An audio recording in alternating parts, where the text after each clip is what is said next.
Okay, so we're gonna talk about what you should be thinking about when you're in turtle.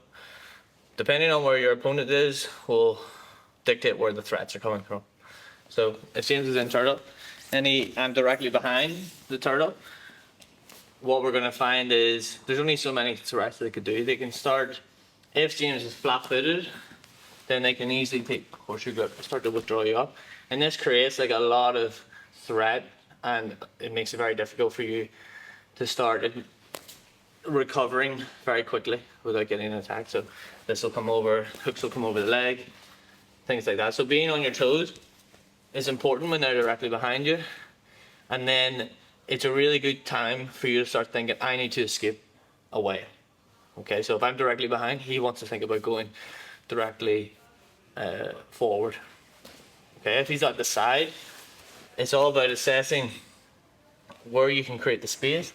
So if I'm on this side, the space that he wants to go to is over here, and that's going to create a lot of issues for me. I'm going to have to focus on keeping him this way, just initially, so that I can start to attack. I can start pinning his legs and getting inside of his elbows and knees, and the same on the other side.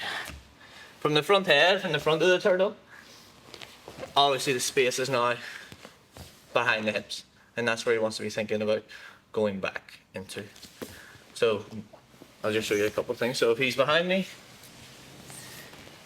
if someone's directly behind you, you're on your toes and your head because the weight is on your hip line. So it's not in your head. Anytime the weight comes forward into your head, I would suggest posting on an elbow instead of this.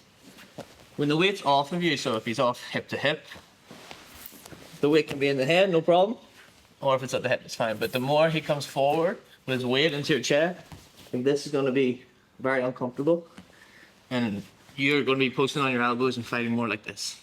Okay, so if he's directly behind me, what I'm going to do is keeping this inside space important, looking to control a hand, stepping up and sliding out. So just a sit out, just straight ahead, turning to face.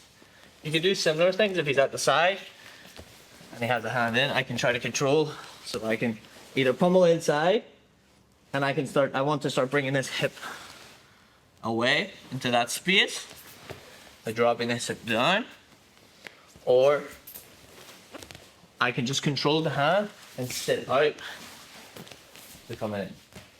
Okay. There's other things you can do here as well. If you really want to control it, you can bring him into that space as you know you're controlling, trying to sit out, or if he's leaning in too much, you can start stepping behind, looking for the far leg, and bringing him into the space. And that's just countering the position. We'll not look too much at the countering stuff, but really simple, controlling a hand and then moving either by going into that space and then turning to face, or just sitting to guard.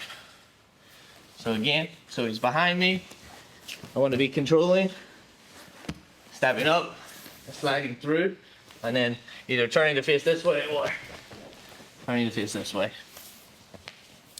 If he's at the side, I can pummel inside this space, and then I'm just sitting to see the guard. I can take an underhook, and then I can start to use a half butterfly guard or half guard, whatever you like. When he's in front of you, in front head position here, the main thing is obviously your neck and hands. So you're always going to be fighting to deny his hands controlling your collars. And you can do simple things by taking a 2-on-1 and sitting back. Okay. So if this hand's coming in, if he gives me this hand, you can just dominate it. Okay? It's really effective control. It's very hard for him to start attacking you when you take a 2-on-1. So you're just waiting for those offensive grits to come in. He should have better setups, but most of the time people are just going to try to connect their hands, and you're looking to grab. So as I'm here, I'm trying to grab maybe all 4 fingers, then the wrist, and then I can take 2-on-1 and pass my head, and I can start sitting back into guard. So the 2-on-1 from front head is very effective. All this is effective gi and no gi. But when you're here, you're on your head, because the weight is mostly just going to be leaning off of you. So if he's in front head, I can just keep my hands up, keep my elbows in, and these hands are going to come in, and you can be sure of that. Okay, so control, hop out, and then you can sit back pretty safe. Okay, so that's assess where your opponent is in relation to your turtle. Okay, like that's the first layer of just, you can use this to start creating escaping opportunities, and then you're on the offense most of the time. You have strong 2-on-1, you've got an underhook, and you're on the front foot again. And if you just focus on never letting him inside turtle, like that's the best place to be. We've obviously covered more positions that are like bad. Basically, you've messed up and they're inside, and we're going to go through more of that now.